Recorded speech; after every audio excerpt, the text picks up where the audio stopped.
Welcome trainers to yet another episode of the Pokemon Safari Guide. With the Isle of Armor update came a series of new Pokemon, and one of those being Zoroark, which has its own movie and is a fan favorite for multiple reasons, mostly because it's pretty unique in its ability, which we'll get into later. So without further ado, Zoroark, Isle of Armor number 88, National number 571. Zoroark is known as the Illusion Fox Pokemon, and it evolves from Zorua at level 30 at Group Field, and it was first introduced in Black and White. There's a lot of Pokemon that were first introduced in Black and White that we'll be covering because, well, that's when the power creep started to happen. Nothing really that interesting. Weakness to fighting, fairy, and bug because it's only dark type. And it has resistances to psychic, which is completely immune, ghost, and dark. Its ability, however, is what makes Zoroark completely unique. It has the ability Illusion, and it's the only Pokemon that has it. And it comes out disguised as the Pokemon in the party's last spot. Make a note there that the Pokemon has to be conscious. It can't be fainted. It's the last conscious Pokemon. So you can kind of use that to your advantage.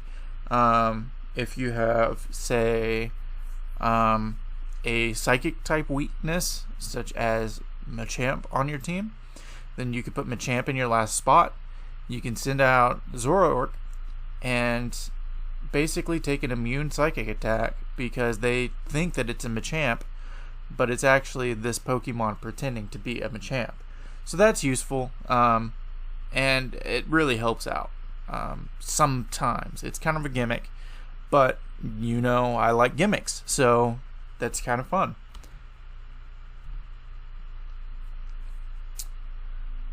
So here are the Pokedex entries. If you want to read them, pause the video right now. I'm not going to sit here and read them for you, but basically, it protects its pack through use of illusions. It really tries to stay away from people, but people get caught in illusions whenever they get too close. Alright, so it has a base stat total of 510, which is pretty high, but it's only because it has 105 in attack and 120 in special attack.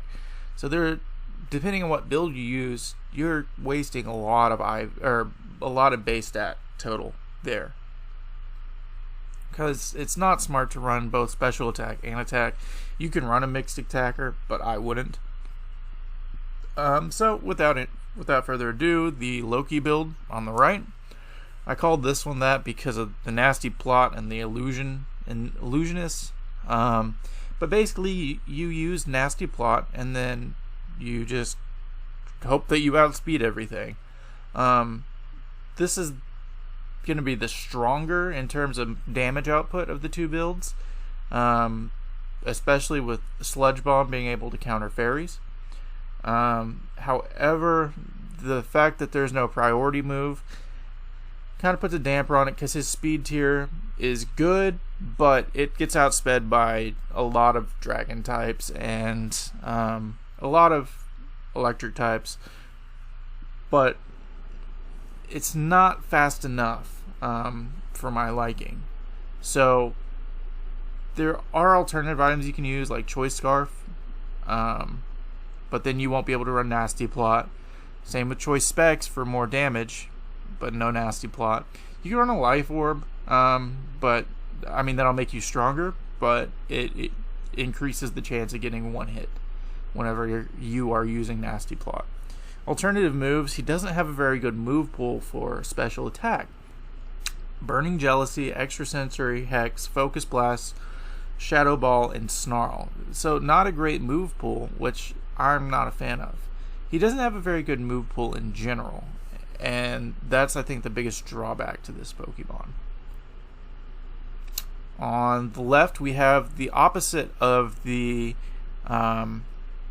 Nasty Plot build. It's just, well, not opposite, but the alternative, which is an attack build. I like this one a little bit better because it has a stab sucker punch for priority.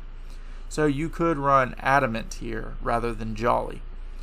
But the focus is to use Swords Dance, get that +2 attack, and then use your strong dark type moves to deal out damage. And Zoroark has some pretty useful dark type moves in Knockoff, Shadow Claw, and Sucker Punch. Although Shadow Claw is not dark, but you know what I mean.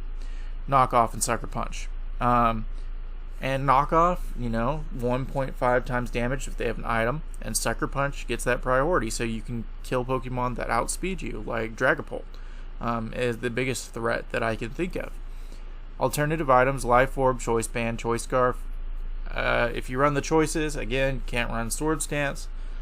They'll make you faster / stronger, but not as strong as if you get a Sword Stance off and Sucker Punch. The Life Orb, again, you have a chance to be able to deal out more damage, but the Focus Sash makes it so you don't get one shot, which I really like. And then on the right we have the Stall Breaker build. I've always wanted to use Fling, and this is kind of a gimmick as well, so that's part of it. But so Fling with Poison Barb deals out the most damage besides the Heavy Ball that you can deal out, and it poisons them, so I like that, and I wanted to run it on a Pokemon. So he has Fling, Knockoff, Sucker Punch, and Sword Stance to try to take care of stall Pokemon. Poison them, and then hopefully they don't have rest. So yeah, and then you could knock off their pesky items.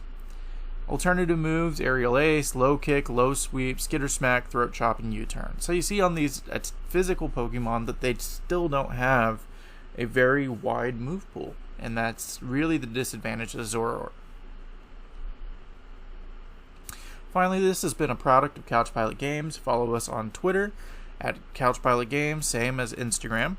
Or you can join us on Facebook at Couch Pilot Games, or our Facebook group, the Pokemon Draft League, where you can talk to the Couch Pilots and get updates on all of the videos. Whenever they come out, we post to the Facebook groups and we let everybody know. So feel free to join us there, and thank you so very much for watching this video.